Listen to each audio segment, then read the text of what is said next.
Entonces yo solo por cuestiones oficiales voy a decir el nombre de nuestras tres chicas en la mesa y un poco la dinámica. Cada una de las chicas va a tener 10 minutos para presentar su investigación y luego las comentaristas tendrían otros 10 minutos para hacer su intervención, ¿no? Y que ellas puedan escucharlas y responder en el caso de que haya preguntas. Entonces van a estar presentando María Paula Sala con La Cúpula de la Roca, una reflexión respecto a la representación del Islam. Mariana Abdo con Releyendo el Art Nouveau, acercamientos críticos al movimiento a través de lo camp y lo performativo. Y Laura Villar con el proyecto arquitectónico del Palacio Legislativo y la construcción de una nación en tiempos del Porfiriato. El orden que nos asignamos es Laura, luego Mariana y para finalizar, Mapa. ¿Sí? Vale, entonces empezamos, cuando ustedes quieran. Bueno, voy a compartir mi presentación.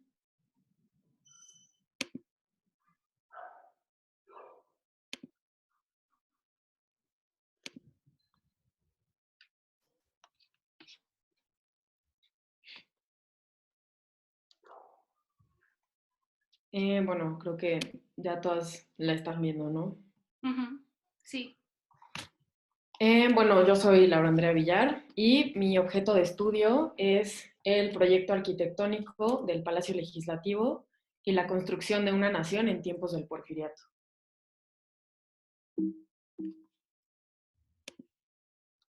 En contexto histórico y acerca del Palacio Legislativo, fue diseñado por Émile Bernard, un arquitecto francés, y su construcción se inició en 1906 después de un concurso para elegir el proyecto. Hubo muchos problemas con la cimentación por la mala calidad del suelo y se construiría en lo que hoy es la colonia tabacalera en el centro de la Ciudad de México. Específicamente hoy lo conocemos como el Monumento a la Revolución. Este edificio alojaría la Cámara de Diputados y la Cámara de Senadores. Al ser un proyecto moderno o que iba acorde a la modernidad del siglo XX, pues se construiría con una estructura metálica y, por las cuestiones del suelo, tecnología de cimentación pues más avanzada. Desarrollando mi investigación, me planteé la pregunta de si es posible leer a través del proyecto del Palacio Legislativo el fracaso de la construcción de una nación. Es decir, en forma de metáfora, pensé en el proyecto arquitectónico y en el proyecto nacional al mismo tiempo. Y a partir de esto, si es así, ¿qué tensiones, conflictos emergen a través de este proyecto fallido? Para mi investigación partí de los estudios culturales para hacer un análisis de los factores sociales, culturales, políticos y económicos del México de principios del siglo XX y la propuesta política del Porfiriato.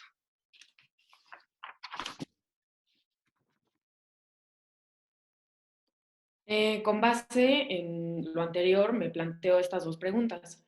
¿Con qué propósito se diseñó o, o se quería construir el palacio? ¿Y cuál es la imagen que buscaba dar el grupo porfirista al resto del mundo? El palacio sería una carta de presentación al mundo con motivo del centenario de la independencia.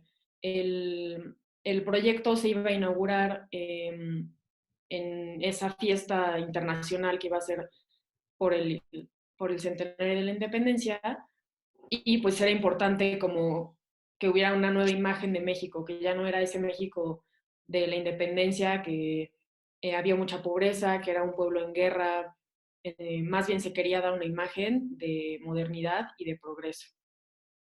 También un factor importante en el restablecimiento de las relaciones diplomáticas que quedaron fracturadas después del fusilamiento de Maximiliano. Entonces, durante el Porfiriato se restablecen todas estas relaciones con Francia y con otros países europeos y pues parte de este como reafirmación o como mejora de la relación, pues se contrata a un arquitecto francés para desarrollar este proyecto.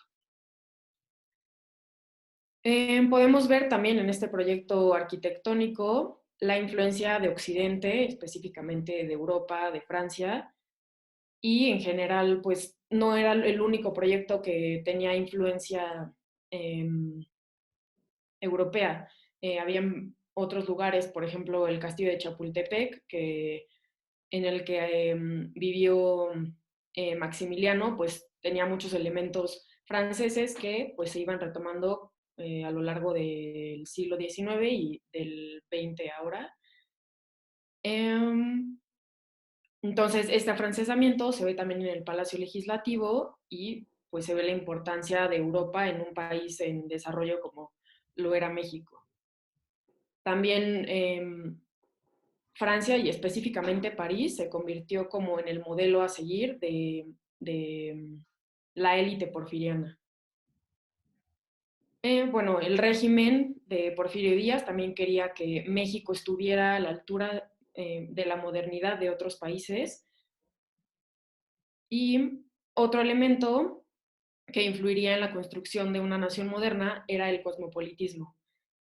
Y bueno, este concepto también era como parte de un nuevo México en un nuevo siglo, y el Palacio ayudaría a que México, o al menos la Ciudad de México, se convirtiera en una capital cosmopolita. Pero ahí existe una contradicción. Si buscaban hacer un país más moderno, o al menos, como ya sabemos, pues un poder centralizado en la capital, pero también se buscaba preservar la diversidad racial y cultural que pues ya existía en México.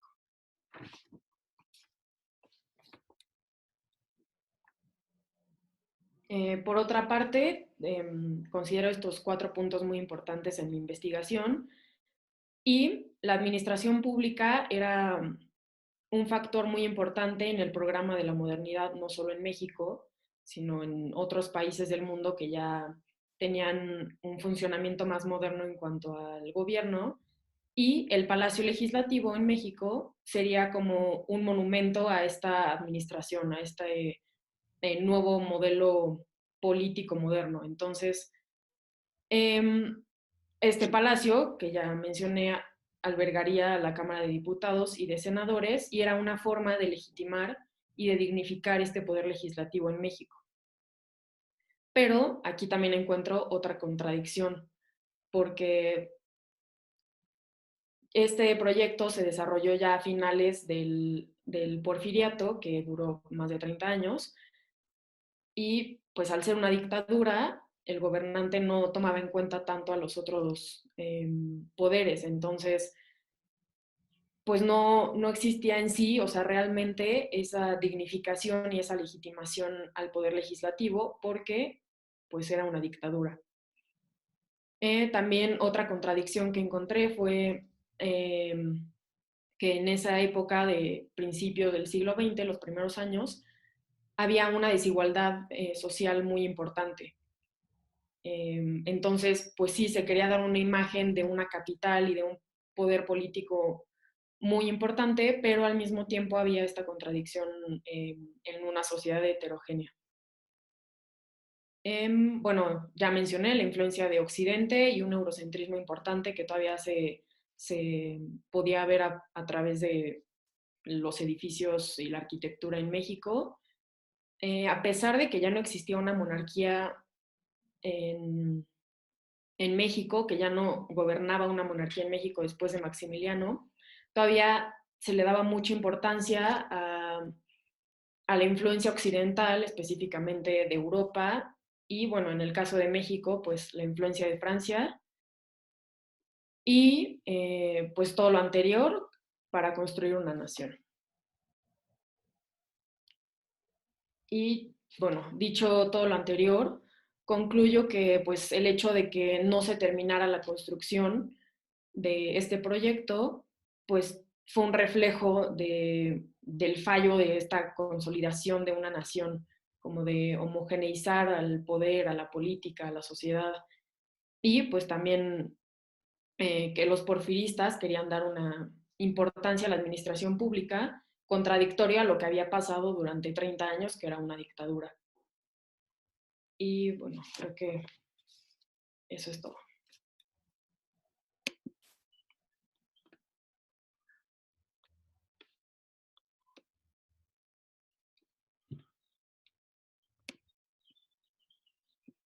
Gracias, Lau.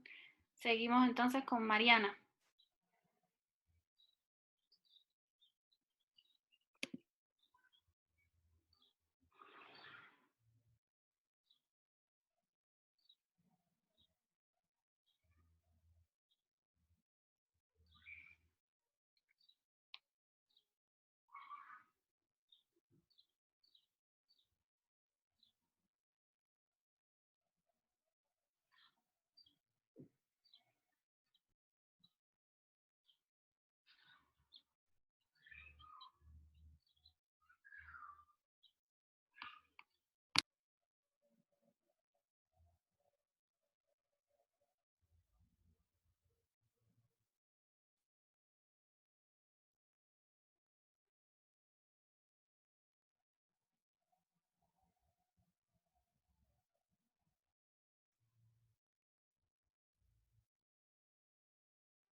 Mariana, no te escuchamos. No te escuchamos.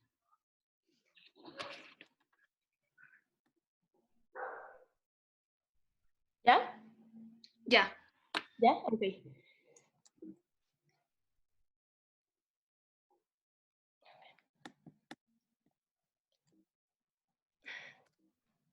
No, a ver.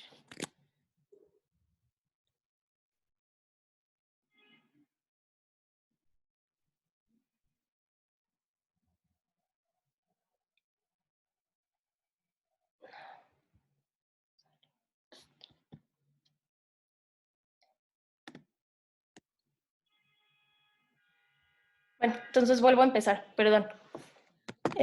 Hola, les voy a presentar mi proyecto releyendo el Art Nouveau. Primero que nada, partiendo de cómo ha sido representado el Art Nouveau en los diferentes relatos historiográficos a lo largo de la historia del arte, me propuse apropiarme de la categoría camp y de la discusión que se ha generado en torno a ella para proponer diferentes lecturas en torno a este movimiento. Uno de los relatos más extendidos y dominantes que se ha hecho sobre el Art Nouveau en la historia del arte lo ha significado y definido como un arte decorativo, un arte menor y también un arte publicitario.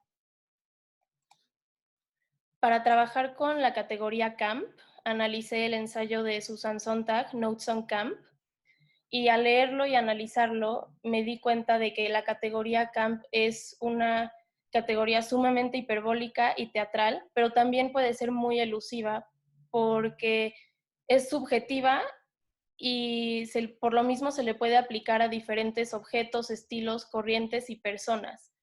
Por lo tanto, esta categoría puede llegar a deshistorizar y descontextualizar a lo que se le aplica, justo porque puede aplicarse a todo o a nada. Por lo mismo, retomo este concepto de Susan Sontag y lo cruzo y lo complemento con la categoría performativo, introducido por Erika Fisher en su libro Estética de lo performativo, porque identifico estas falencias en el uso que se le da a la categoría camp en el ensayo de Susan Sontag. Por ello, elaboré el siguiente objeto de estudio, que es Releyendo el Art Nouveau, acercamientos críticos al movimiento a través de lo camp y lo performativo, el cual me llevó a formular las siguientes preguntas. Es posible releer el Art Nouveau tomando distancia de las narrativas hegemónicas en la historia del arte que lo ubican como un arte menor a partir de la categoría estética camp. ¿Qué posibilidades ofrece la categoría estética camp a partir de la discusión que abre Susan Sontag para resignificar el movimiento Art Nouveau? Y por último, ¿es posible complementar el ensayo de Susan Sontag con el concepto performativo de Erika Fischer para releer el Art Nouveau, en particular el modernismo catalán, a partir de las obras de Antonio Gaudí? Y estas tres preguntas me llevaron a mis dos objetivos principales de investigación, que son analizar el Art Nouveau a partir de una visión alejada de su narrativa hegemónica dentro de la historia del arte como un arte decorativo y publicitario, y proponer una relectura del movimiento a través de la categoría camp, analizando las obras de Gaudí. Y el segundo, explorar diferentes definiciones y características de camp y performativo para justificar por qué considero que el Art Nouveau se puede leer e interpretar a partir de lo camp y de lo performativo. Con lo que ya mencioné anteriormente, analicé la discusión que se ha generado en torno a lo camp, que plantea Susan Sontag, y considero importante señalar que sí reconozco las limitaciones que esta categoría tiene, como el hecho de que se puede aplicar a una gran variedad de cosas, pero justo por eso para mí es muy importante recuperar la condición de artificiosidad voluntaria que tienen los objetos camp y que también tiene el Art Nouveau, y que al ser aplicada a todo pierde su dimensión crítica y analítica. Entonces, justo por eso rescato el artificio como un aspecto importante del movimiento para realizar una relectura y una reinterpretación situada y contextualizada. Y al rescatar y resaltar la condición artificiosa, también rescato las condiciones hiperbólicas y teatrales, porque son esenciales para el análisis de las obras arquitectónicas de Antonio Gaudí. La estética de lo performativo de Erika Fischer inició como una búsqueda por encontrar una nueva teoría estética a partir del término performativo de J.L. Austin, que lo define a partir de enunciados lingüísticos. Pero Erika Fischer le da una variedad de aplicaciones y significados que van más allá de una puesta en escena teatral. Entonces se puede también aplicar a las diferentes artes plásticas que podemos encontrar a lo largo de la historia del arte. Y también ella utiliza una definición que para mí es muy importante en este trabajo, que es lo performativo en términos de espacialidad arquitectónica y la creación de atmósferas que cuentan con diferentes olores, sonidos, luces y otros aspectos que las generan. Y es a través de esto que ella explica cómo la experiencia estética se encuentra en los procesos físicos, o sea, en la corporalidad y las condiciones físicas y materiales de una obra, que en este caso para mi trabajo es arquitectónica. Y también se van a encontrar en el sujeto que va a transitar esta arquitectura y que va a interactuar con el espacio, creando así diferentes atmósferas dentro de algo que físicamente se construye de una manera artificiosa y que tiene la voluntad de mostrar que no es algo natural. Este análisis de lo camp y lo performativo, que al momento de aplicarlo al Art Nouveau, tienen como punto de encuentro muy importante la voluntad artificiosa del movimiento.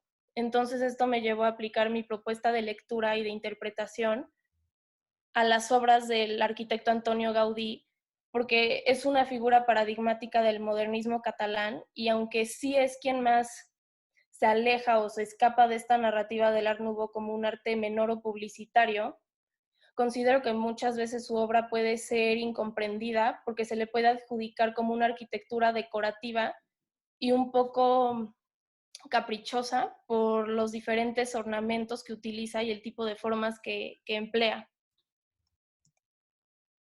Una de las obras que analicé es el Park Güell, porque considero que refleja voluntariamente la artificiosidad del movimiento, alejándose de la visión y la lógica funcional que tenía la arquitectura en esa época.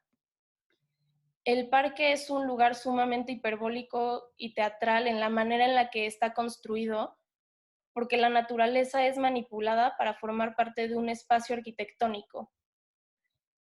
Y a partir de esto también es muy importante señalar que Erika Fischer identifica dos tipos de espacios. el espacio performativo y el espacio geométrico. Los olores, luces y sonidos que ya mencioné son los elementos que ayudan a crear las atmósferas, y el espacio performativo como espacio atmosférico que se crea a partir de estas características tiene tres momentos muy importantes, que es el espacio como un acontecimiento, el hecho de que el espectador reacciona físicamente al estar en interacción con su entorno, y además el espacio performativo es un espacio que inicia transformaciones. Por otro lado, el espacio geométrico es el espacio sólido e inalterable, o sea, el espacio arquitectónico en sí mismo. Esta obra de Gaudí, al ser un parque, puede ser ambos espacios justo porque se transforma con la experiencia temporal individual de quien interactúa en él y con él, y como lugar arquitectónico sólido e inalterable, permanece siempre en el mismo lugar. También quiero señalar que el parque es un espacio sumamente lúdico, porque las atmósferas que se crean dentro del parque a partir de los diferentes sonidos, olores y luces que hay en él y alrededor de él,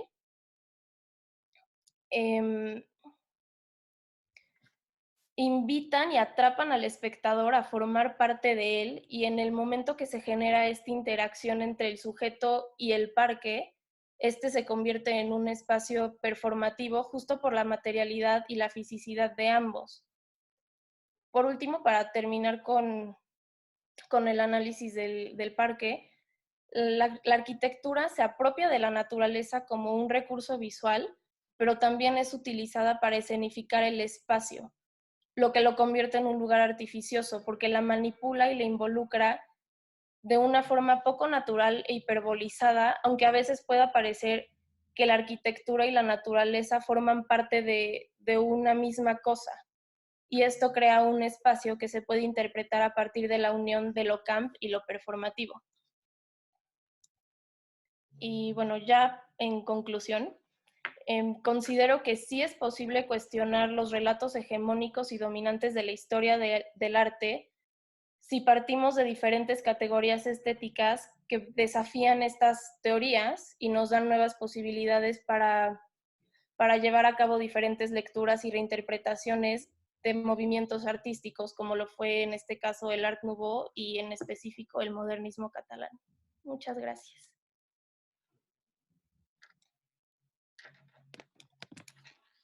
Gracias a ti, Mariana. Seguimos entonces con Mapa.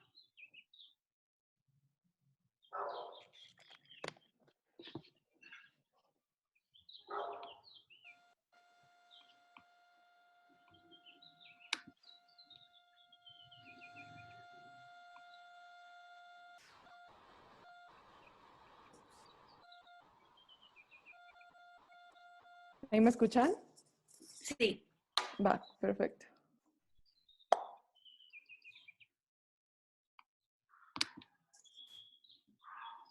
Sí, comparto esto.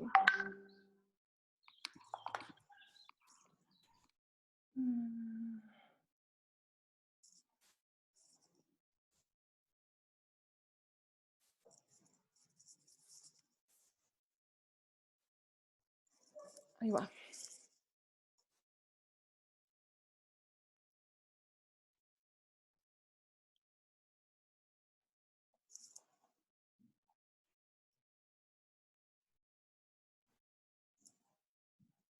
Ok, ahí ya la ven.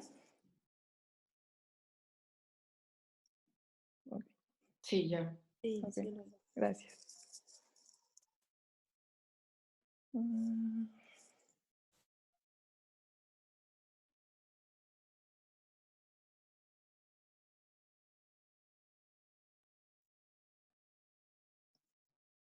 ¿Por qué no me deja? Ah, ahí está, perfecto.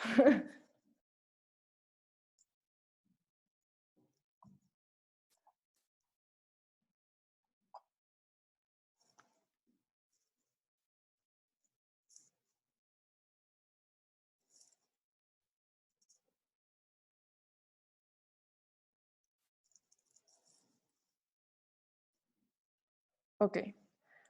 Bueno, yo soy María Paula Sala González del Pliego y el día de hoy les voy a presentar La Cúpula de la Roca, una reflexión respecto a las representaciones académicas del Islam. Antes que nada, quiero darle algunos puntos sobre qué es la Cúpula de la Roca. Se ubica en el monte Moira, perdón si no lo estoy pronunciando bien, en Jerusalén, Israel. Se construyó entre el 687 y se concluyó su construcción en el 692 después de Cristo. La mandó a construir el califa Abd al-Malik de la dinastía Omeya.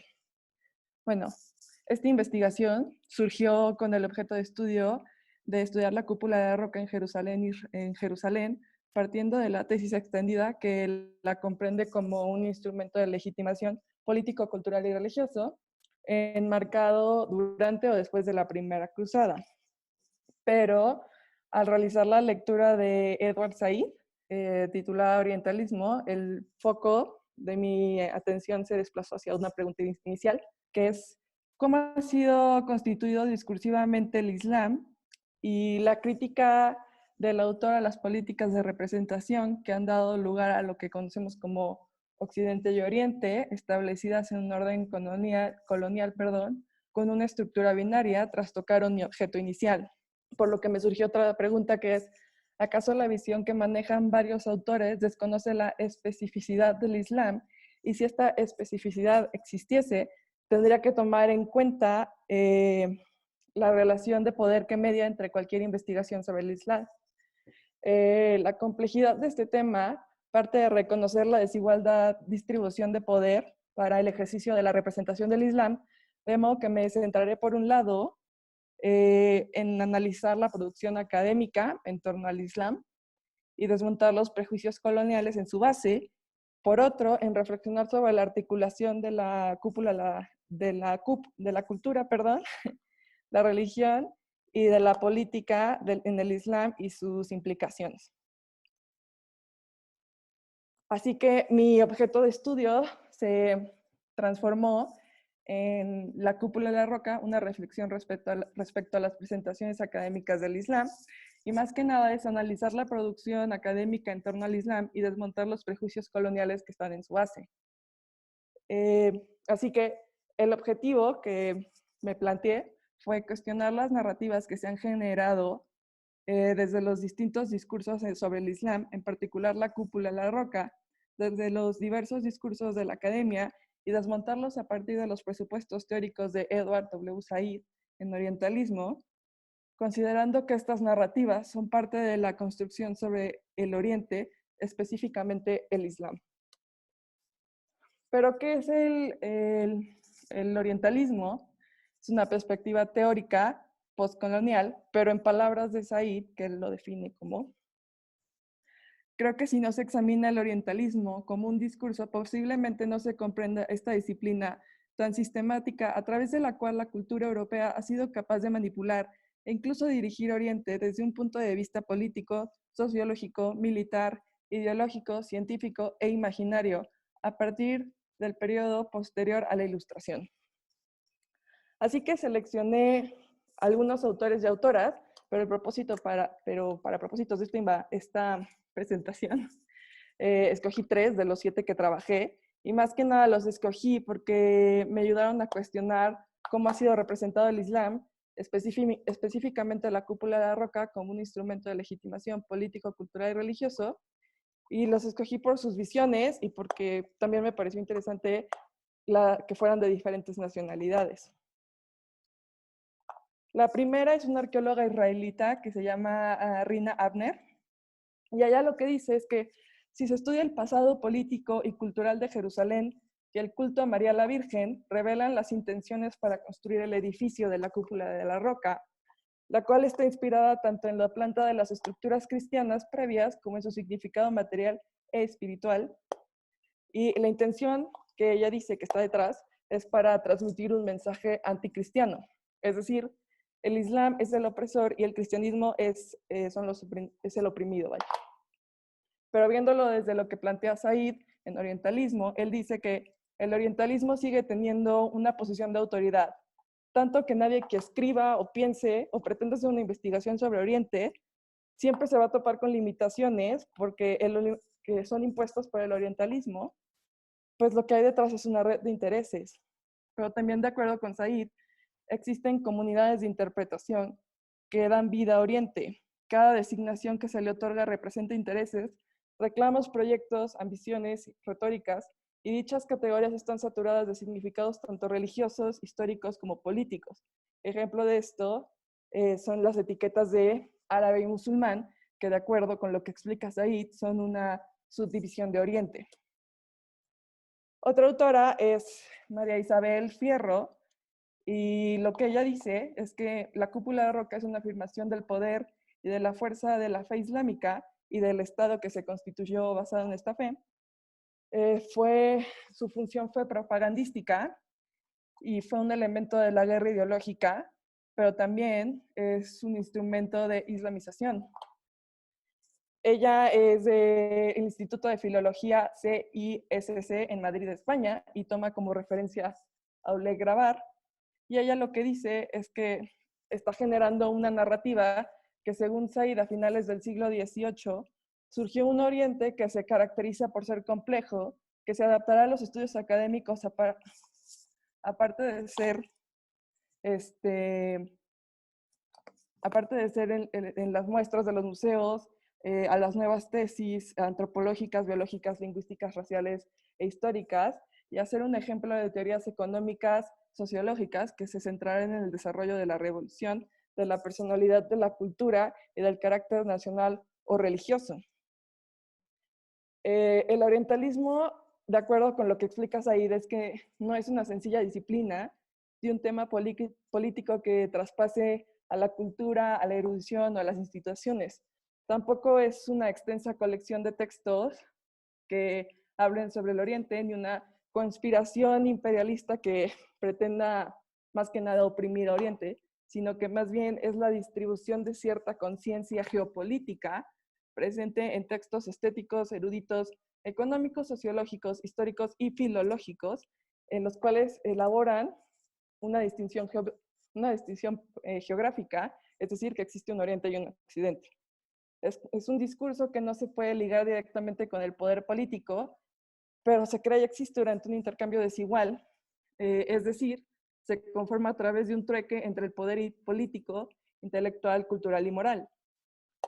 Lo importante no es en sí los conflictos bélicos, sino cómo se ha ido construyendo y significando esos eventos. Pues en el texto de María Isabel, más que nada se toca el tema del intercambio desigual de diferentes tipos de poder, pues explica cómo el Islam se antepone ante las otras religiones monoteístas, es decir, judíos y cristianos, posicionándose como el poder político, cultural, intelectual, religioso y por lo tanto moral. Nasser Rabat es un arquitecto e historiador del MIT, que el autor ha señalado algunos de los prejuicios que se han formulado desde la academia. De acuerdo con Rabat, él dice que la cúpula de roca no tiene un propósito ni una función inmediatamente legible, pero lo que se puede descifrar es que es un edificio conmemorativo. De acuerdo con Rabat, es que se han tratado de estudiar esta cúpula, de este edificio, desde varias perspectivas, y todos llegan a la misma conclusión, que es un edificio que se hizo por motivos religiosos. Pero algo que plantea Said es que uno de los problemas es la interpretación religiosa y simbólica de la roca, del monumento e incluso de la ciudad de Jerusalén, que es distinta a la que tenían los primeros musulmanes, ya que hoy en día se habla sobre que la interpretación religiosa y simbólica de estos tres elementos son el resultado de un proceso que comenzó después de que se construyera el edificio original y asumió su forma distintiva después de la primera cruzada. Pero una categoría que usa el autor que resulta muy interesante analizar es la de soberanía, pues cuando él relata que la idea que tenía Abd al-Malik sobre la noción de soberanía está basada en la coronación divina de David y de Salomón como reyes, y esto los vuelve, según lo que explica el autor, como el modelo a seguir por parte de los gobernantes musulmanes. pero esta categoría de soberanía es en realidad una categoría occidental que remite, según dice Said, a cuando se pretende estudiar Oriente, a estas teorías que están sustentadas por esta red de intereses, pero específicamente lo que dice Said es el imperialismo político orienta todo un campo de estudios, imaginación y de instituciones académicas, de modo que es imposible eludirlo desde un punto de vista intelectual e histórico. Entonces ya para concluir rápido, la cita que les estaba leyendo, la retomo, es las culturas y las historias no se pueden entender ni estudiar seriamente sin estudiar al mismo tiempo su fuerza o, para ser más precisos, sus configuraciones de poder. La relación entre Occidente y Oriente es una relación de poder y de complicada dominación. Occidente ha ejercido diferentes grados de hegemonía sobre Oriente. Así que algunas conclusiones generales es que no hay que obviar que los prejuicios coloniales están en la base de los textos académicos que hablan sobre el Islam. Están cargados de estereotipos que se han formulado sobre el Islam, definiéndolo como bárbaro, incivilizado, violento y el más actual terrorista. Dos, representaciones académicas que es evidente el dominio de Occidente sobre Oriente, lo cual nos habla de un intercambio desigual de poder. Y finalmente, una construcción teórica sobre el Islam marcadas por prejuicios. Gracias.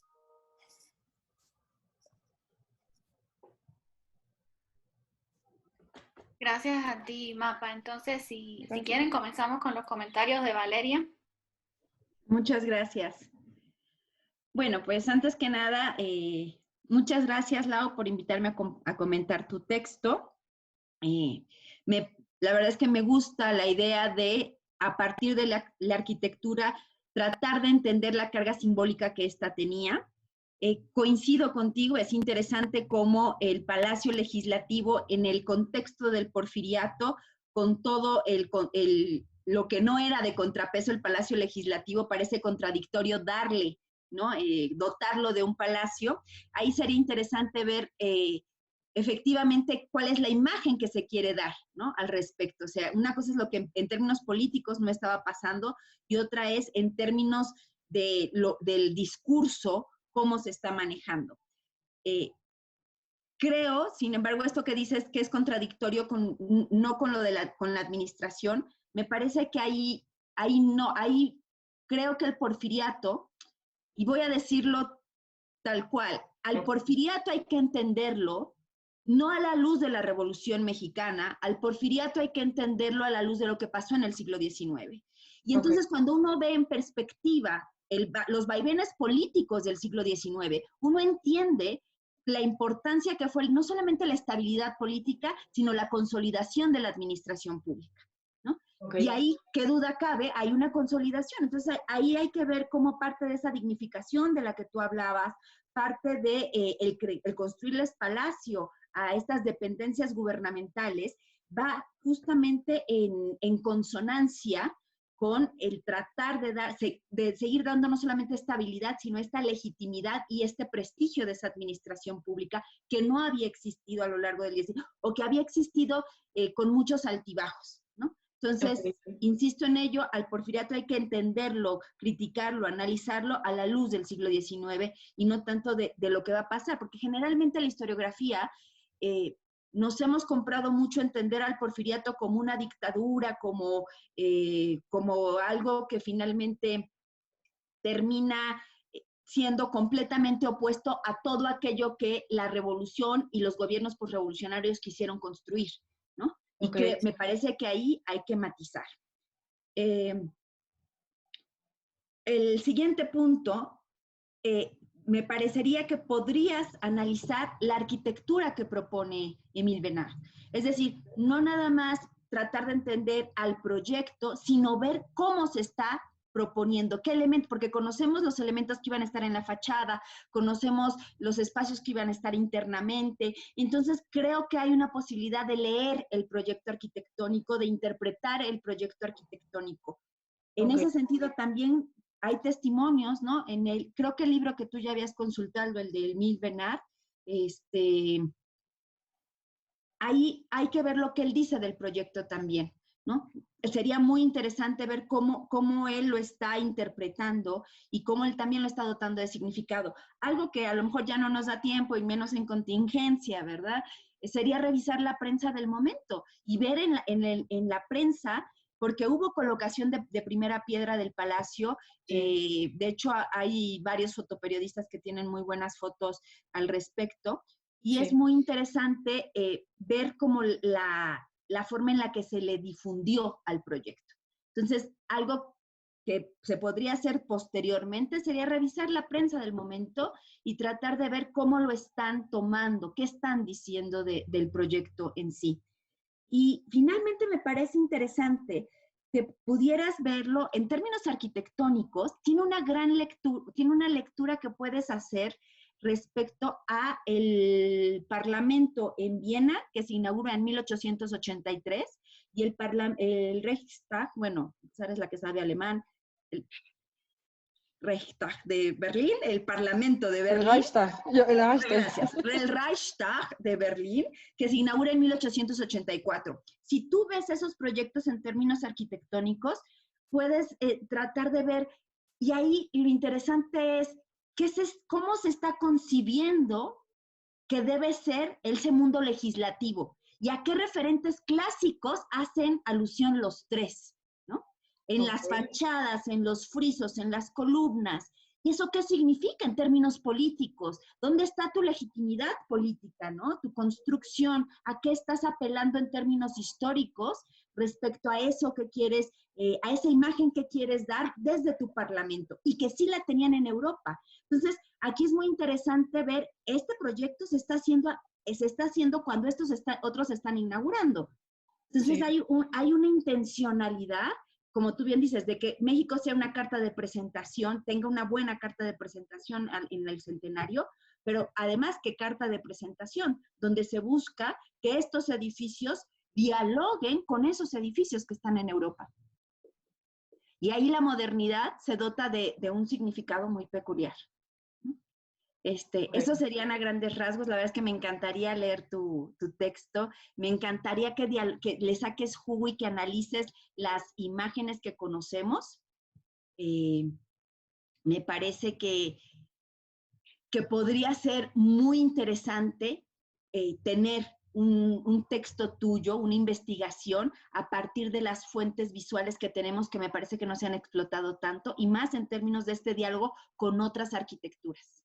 Claro, pues muchas gracias, Valeria, por tu tiempo, tus comentarios. No. Sigo trabajando en mi investigación y en mi trabajo escrito, entonces pues voy a integrar las sugerencias que tú me diste y pues espero que cuando lo termine te lo pueda compartir. Por supuesto, muchas gracias. Muchas gracias, Valeria. Gracias, Valeria. No hay de qué. Si quieren, seguimos entonces para seguir el orden de las mesas con Gracer y luego Sara.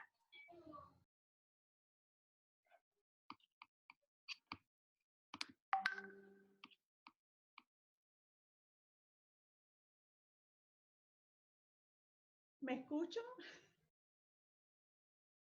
Sí, te escuchamos. Hola, simpaticísima, ha sido mi primera experiencia en Zoom, la verdad.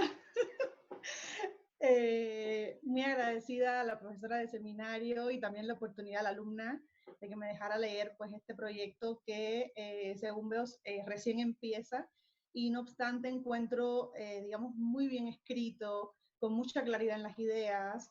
El sistema de referencias igualmente me parece digamos bien acoplado, entronizado con el texto, ¿no? Eso es lo primero que le quería comentar a Mariana. Que es un texto que se deja leer y eso siempre agradece uno muchísimo cuando está revisando por primera vez, cuando está leyendo por primera vez a alguien.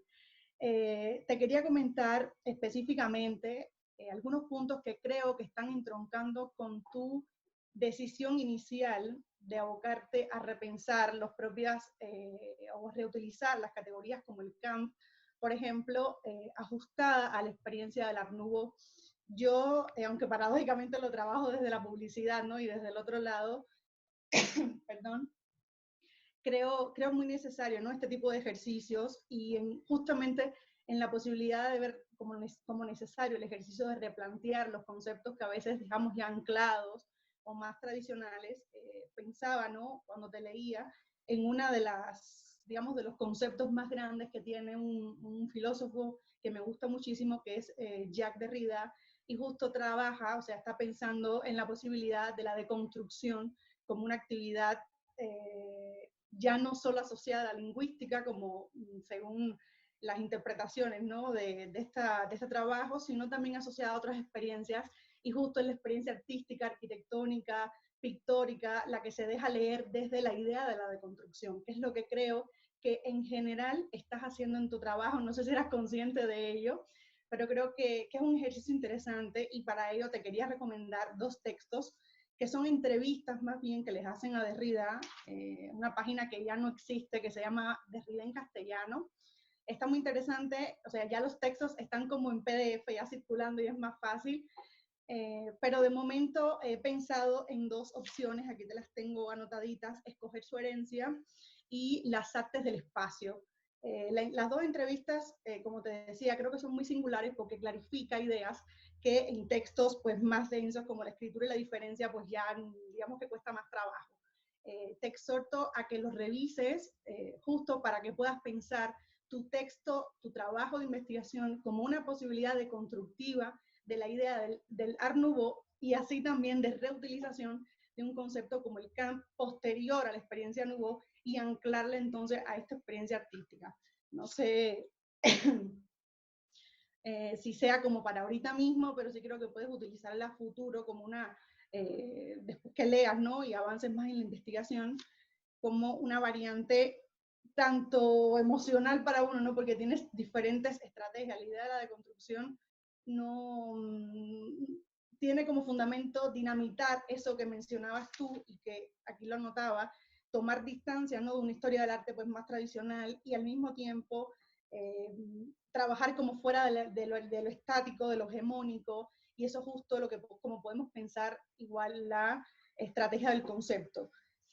Bueno, aquí tengo varias anotaciones después, si quieres le paso las notas a Anaelis. Igualmente te quería comentar que justo el concepto de camp, creo que pudieras contextualizarlo más en la década en la que surge. He estado pensando, ¿no? Trabajas el Art Nouveau y lo contextualizas muy bien, ¿no? Entonces el camp no solo creo que en tu trabajo puedes llegar a conseguir una definición de él, sino también una contextualización, porque justo es un periodo crítico, es un periodo de repensar, es un periodo, la década del 60, ¿no?, donde por primera vez sale el texto este de Susan Sontag, en el cual te basas, y creo que pudiera ser interesante pensar también el propio concepto como un ejercicio contracultural, contradiscursivo, en definitiva, dinamitar, ¿no?, todas las posibilidades de estos conceptos renovadores, pensados uno desde Derrida y otro también desde el anclaje del propio concepto o sea, en la década del 60. Contextualizar el concepto en la medida que también se contextualiza la experiencia del Art Nouveau, te pudiera dar también una nutrición epocal interesante, o sea, conectar dos espacios como mediados del siglo XX e inicios del siglo XX, pudiera ser quizás una relación bastante rica. No sé si habrás consultado, no lo encontré en la bibliografía, pero a veces uno lo revisa por arribita. Igualmente, creo que te pudiera ser beneficioso el texto de Estética Relacional de Nicolas Bourriaud, porque justo habla de meternos dentro del espacio donde se están desarrollando este tipo de experiencias artísticas y conceptuales. Entonces sí creo que por ahí la idea del camp, aterrizarla en el contexto donde Sontag está lanzándolo, está, digamos, contemplándolo, y al mismo tiempo dinamitarlo desde ese espacio revolucionario como puede ser la década del 60. Entonces, un poquito las tres variantes, Art Nouveau, camp y deconstrucción derridiana, puede funcionarte, creo que bastante bien para futuras lecturas o mejoramiento, digamos, del texto. En general, sí siento que el texto está muy bien articulado, se entiende de primera. La consulta que has hecho de fuentes también me parece muy buena. Igual, estos son como estrategias a futuro, ¿no? Creo que pudieras enriquecer desde diferentes partes y apoyarte sobre todo en la idea que creo que está fundando tu trabajo, que es salir, ¿no?, del epicentro del logocentrismo, como diría Derrida, ¿no? Del logocentrismo para poder mirar otras variantes, ¿no? Es como mirar desde las aristas una problemática que ha sido tan densamente tratada como puede ser el caso del aglumo.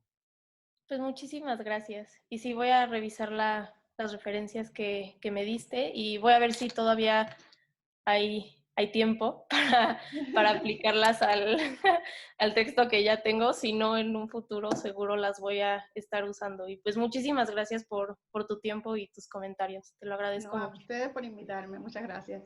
Gracias. Gracias, Grayson, por los comentarios y las sugerencias bibliográficas. Y sí, nos quedan unas semanitas todavía para que pueda trabajar Mariana y incorporar Sí, algunas perfecto. de esas referencias. Entonces, seguimos con Sara. Muy bien.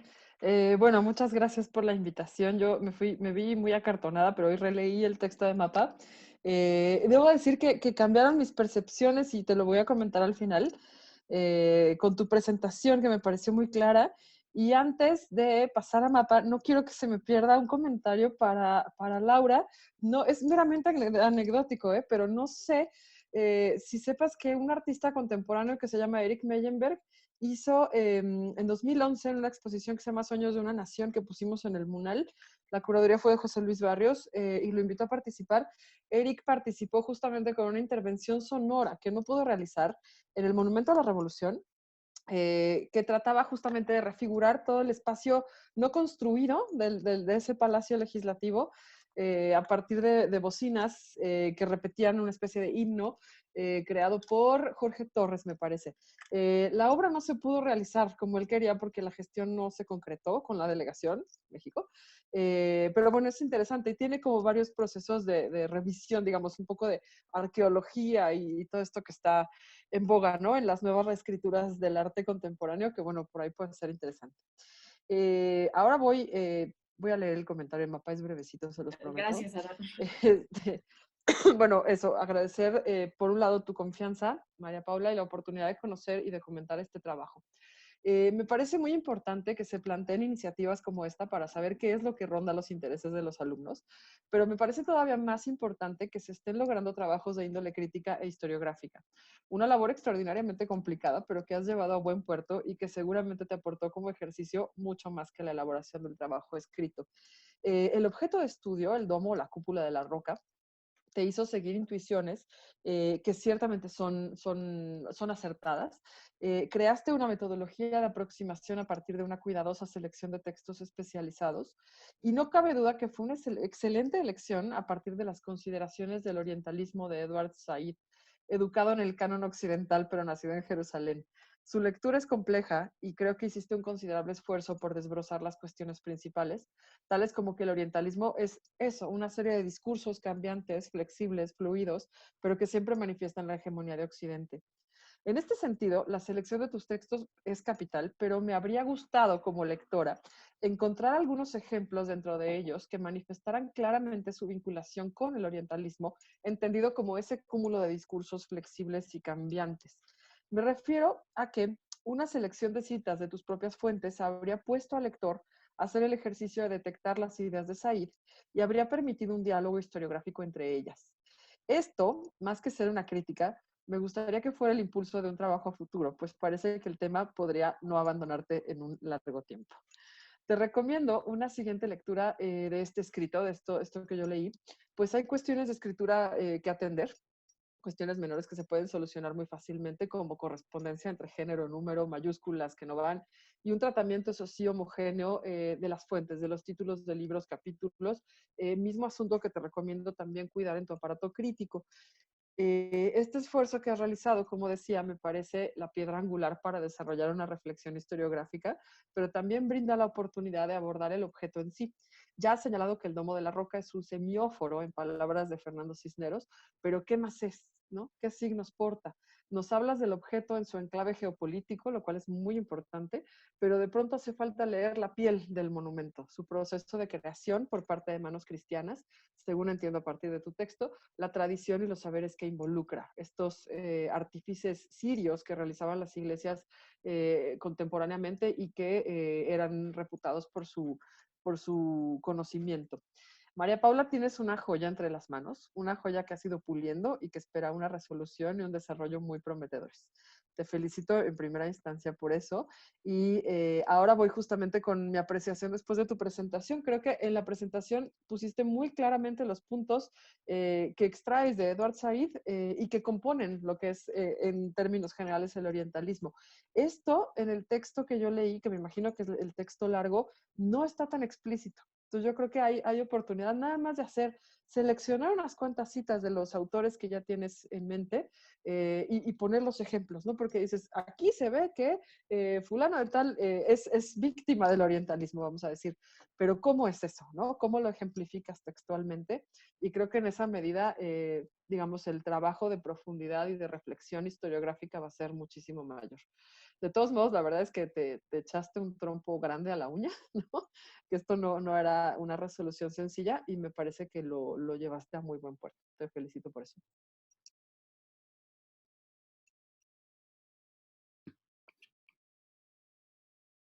No te escucho.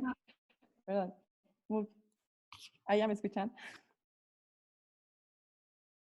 ¿Sí? ¿No? Bueno. Pues muchísimas gracias a ti, Sara, por el tiempo y por haber leído mi texto y muchísimas gracias por tus comentarios. Claro que sí, los tendré en mente y te prometo que los trataré de integrar a mi texto largo. Muchísimas gracias. Muchísimas gracias, Sara, por los comentarios y por la lectura tan cuidadosa del texto de MAPA. Y efectivamente, MAPA ha hecho una labor durante estos 3 meses, porque no son 4 meses, de lectura y trabajo con la bibliografía, que es realmente arduo, ¿no? Y sobre todo de aproximación a Said, que no es una lectura nada sencilla, generosa. Entonces, sí, estoy totalmente de acuerdo con tus comentarios. Muchísimas gracias. Entonces, no sé si Luisa quiera decir algo, quieras comentar. Pues bueno, más allá del material que han expuesto las 3 alumnas, que me parece muy interesante, es un orgullo ver que ya en AC2 han madurado muchas de sus ideas, así es que las felicito. Pero más allá de esto, también quisiera felicitar a todo el grupo, porque son las primeras en hacer esta grabación. No ha sido fácil para nadie esta distancia, simplemente por la distancia, ¿no? No poder vernos a la cara, no poder vernos a los ojos. Yo creo que a más de uno nos ha costado pues mucho trabajo, ¿no? Y entonces la labor de investigación se hace todavía más solitaria a la distancia. Entonces, pues la verdad es que las felicito porque pues desde su casa tendrán que seguir avanzando, ¿no? Han estado trabajando durante 6 semanas y pues bueno, nos queda todavía 3 más, así es que muchísimas felicidades porque bajo las circunstancias me parece que han trabajado de una manera sumamente profesional, que bueno, seguramente se llevarán esta experiencia muchísimos años más adelante y espero que esta experiencia no nada más a ustedes, sino a sus compañeras las haga entender el mundo de una manera muy distinta. Así es que muchísimas felicidades, me congratulo, ¿no? Me siento muy orgullosa de tenerlas como alumnas, de tenerlas aquí y adelante, ¿no? La verdad es que esto no termina aquí, todavía falta un hace más, así es que pues muchas felicidades, muchísimas, muchísimas felicidades. Muchas gracias, Luisa. Gracias, Luisa. Aplauso, compañeritas, se lo merecen. Muchas gracias a todas, a Sara, a Gracer, a Valeria, a Luisa por acompañarnos también y felicidades a Mariana, a Mapa y a Lau. Y mañana seguimos con Miranda, Regina y hoy, ¿quién se me queda? Marta. Mañana continuamos entonces. Muchas gracias a todas. Gracias, Aneli. ¿Me comparten ID por si puedo estar mañana? Sí, claro.